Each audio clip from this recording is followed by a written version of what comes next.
प्रश्न उचलला आपल्या डेव्हलपमेंट संदर्भात, मागील कार्यकाळात झालेल्या कामांसंदर्भात आणि जसं अभयजींनी सांगितलं तसं आमदार साहेबांनी मागणी केली की सक्षम यंत्रणा नसल्यामुळे त्या काळात आपले टाउन प्लॅनर जे आहेत तेही परमनंट होते, ते सोलापूर आणि वसई असं होतं.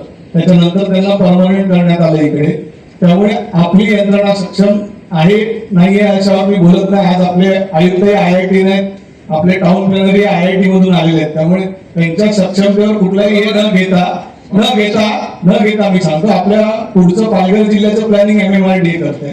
भाईंदर महानगरपालिकेचं प्लॅनिंग MMRDA ने केलेलं आहे. तर MMRDA कडे ट्रेनिंग किंवा सल्ला घेऊन हा प्लॅन झाला पाहिजे. संस्था ठरवणं शासन आणि आपण आहे.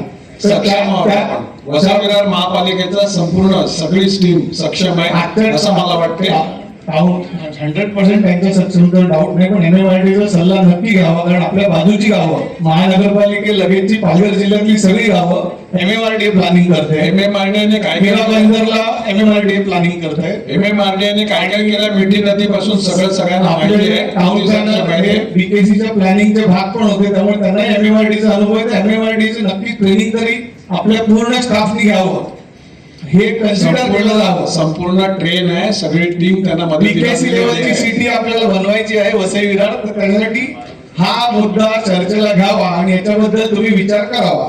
एक तरफ आपले टाउन प्लॅनर तिकडेच होते, त्यामुळे त्यांना अनुभव आहे. आपले टर्म होते आणि BKCच्या प्लॅनिंग मध्ये ते इन्व्हॉल्ड होते. त्यामुळे आपण सक्षम आहोत. ते कसं आहे, आपण परत तिथे विषय असा आहे की टेंडरला अपॉइंट केलं कन्सल्टंट.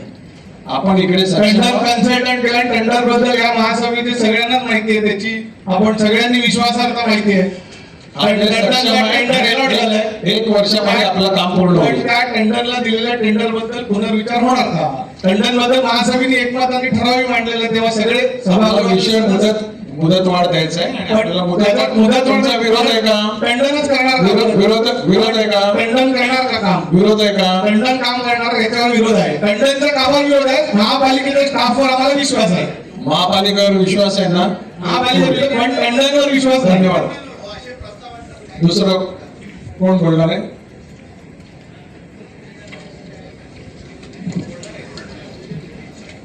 सन्माननीय महापौर महोदय, एकूणच त्या गोषवारामध्ये आलेलं आहे की कशामुळे हे सगळं डिले झालेलं आहे. माझी आपणास विनंती आहे की परत तुम्ही म्हणाल की याच्याशी संबंधित नाही, परंतु या शहरामध्ये ज्या वेगाने अनधिकृत बांधकामं होत आहेत, ज्या वेगामध्ये आरक्षण आणि शासकीय जागा बाधित होत आहेत, अतिक्रमित होत आहेत, तर याच्यावरती कुठेतरी कठोर बंधनं आणल्याशिवाय पुढचा आहे आपण दोघंही, कारण हा आराखडा आपण बनवून सगळं मंजूर होण्यासाठी किमान 5 वर्ष लागतील.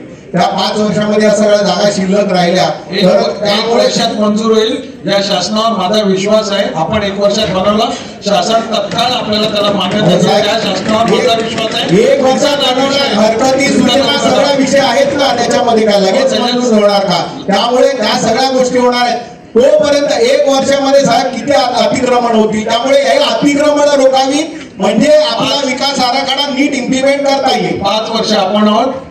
विषय मंजूर विषयाला मंजुरी देताना एवढं सांगतो, आपल्याकडे सक्षम अधिकारी वर्ग आहे आणि काही प्रमाणात आपण दुसरे डेप्युटेशनवरून मागवलेली लिस्ट गेल्याच आठवड्यात आलेली आहे. तर वसई विरार शहर महानगरपालिका आराखडा बनवला सक्षम आहे. राहिला अतिक्रमणाचा विषय, तो महापालिकेने एकदम कार्यक्षमपणे राबवावा आणि अतिक्रमण होऊन देऊ याची काळजी घ्यावी. परंतु या विषयाला मान्यता द्या. एकमताने मंजूर. विषय क्रमांक 8, माननीय सर्वोच्च न्यायालय येथील सुमोटो रिट फोटोमध्ये का हटले नाहीत, प्रशासकीय यंत्रणा यात अपयशी का ठरत आहे. त्याचबरोबर वसई नायगाव गावासोपार आणि विरार या चारही स्थानिक परिसरातील फेरीवाले हटवण्याची जबाबदारी नेमक्या कोणत्या अधिकाऱ्यावर सोपवण्यात आली आहे, त्या अधिकाऱ्याची नावे बदनाम काय, संबंधित अधिकाऱ्यावर नेमकी कोणती जबाबदारी कर्तव्य सोपवण्यात आलेली आहे. वारंवार सूचना देऊनही आणि महासभेचा ठराव असताना संबंधित अधिकारी कारवाई करत नसतील तर अशा कर्तव्य दक्षता न दाखवणाऱ्या अधिकाऱ्यांवरती प्रशासन कोणती शिस्त होण्याविषयी कारवाई करणार आहे, अशा प्रकारचा त्यांचा प्रश्न आहे.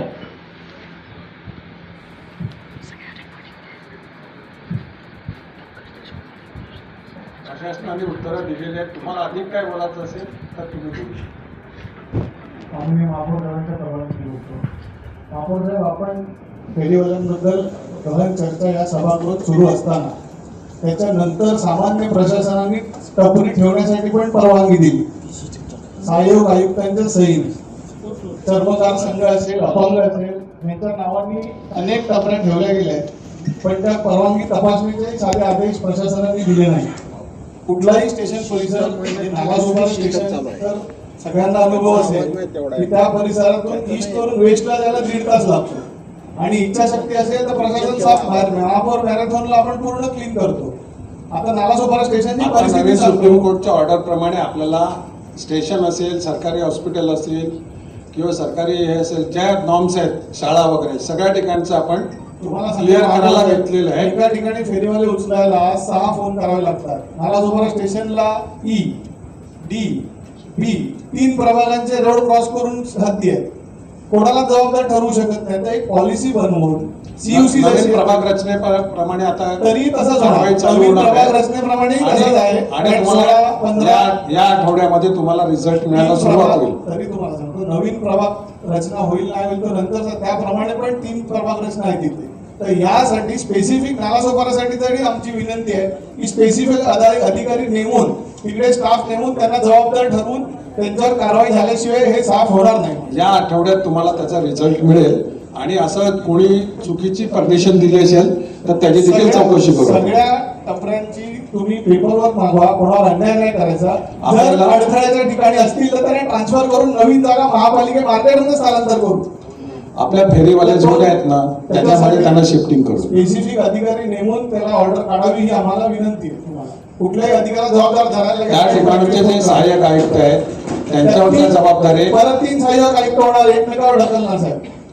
तुम्ही चिंता करू नका, तुम्हाला रिझल्ट त्या आठवड्यामध्ये स्पेसिफिक मिळणार. टीम बनवून तर कारवाई करावी ही विनंती.